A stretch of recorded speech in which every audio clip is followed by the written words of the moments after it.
Bonjour Ilana, bonjour à toutes et à tous.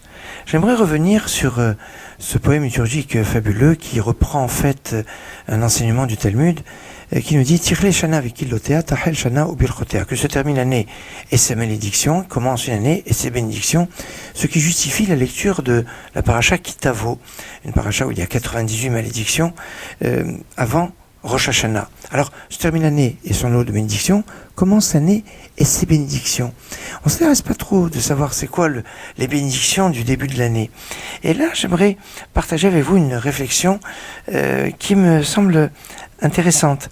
Car le jour de Rosh Hashanah, c'est le jour où l'homme a été créé, c'est le jour où Dieu lui a ordonné de ne pas manger de l'arbre de la connaissance du bien et du mal, mais c'est le jour où il a désobéi, il a fauté et il a été jugé. Voilà pourquoi c'est un jour de jugement, le jour de Rosh Hashanah. Mais quand l'homme a fauté, il a eu 39 malédictions. Comme on le voit dans le Midrash, 39 malédictions qui sont le corollaire des 39 bénédictions qu'on retrouve dans la rosée, comme il est marqué Viten lecha Elokim mital hashamayim, de la bénédiction que Yitzhak avait fait à Jacob, à Yaakov. Il disait que Dieu te donne de la rosée du ciel, tal. Ça veut dire que c'est 39.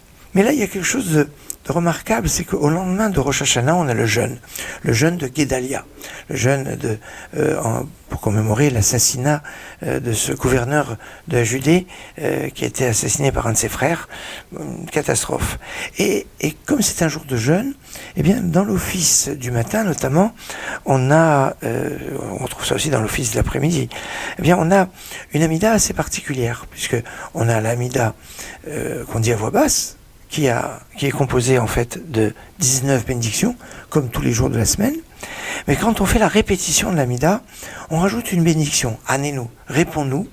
Et ce Annez-nous, même si chaque fidèle le fait dans le Lachash, c'est-à-dire quand il fait l'Amida à voix basse, il n'est pas conclu avec une bénédiction à part. Dans le Annez-nous que chacun fait, il est inclus dans la 16e bénédiction de Shema Kolenu.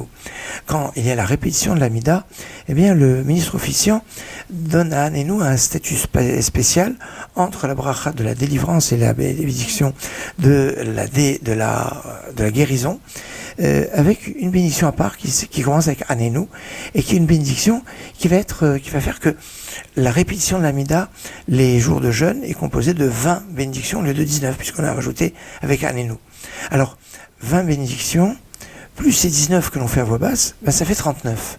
Et c'est remarquable, puisque voilà, Tachel Shana Ubichotea, que commence l'année et ses bénédictions, ça pourrait faire référence à ces 39 bénédictions de l'Amida, à travers la prière que l'on fait à voix basse, plus la répétition qui se fait par le ministre officiant, et qui va donner donc cette force contre les 39 malédictions dues à la faute d'Adam Arishon, la faute du premier homme.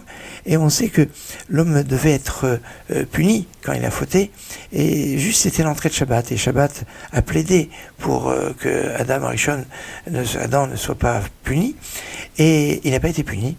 Le Shabbat l'a sauvé. C'est pour ça qu'on nous dit que l'homme a fait le psaume 92, Mizmor Shir Leyom HaShabbat, psaume en l'honneur du Shabbat, Tov Leodot Hashem, comme il est bon de louer Hashem, de remercier Hashem.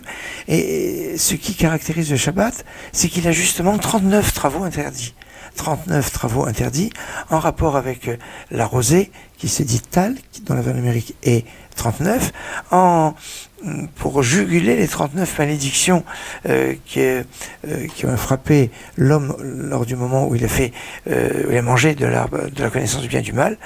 Et cela se transforme en brachot, en bénédiction, à travers les bénédictions que l'on fait le jour du jeûne au lendemain de Rosh Hashanah pour commencer l'année avec ces bénédictions, que ce soit une année qui soit une année de bénédiction.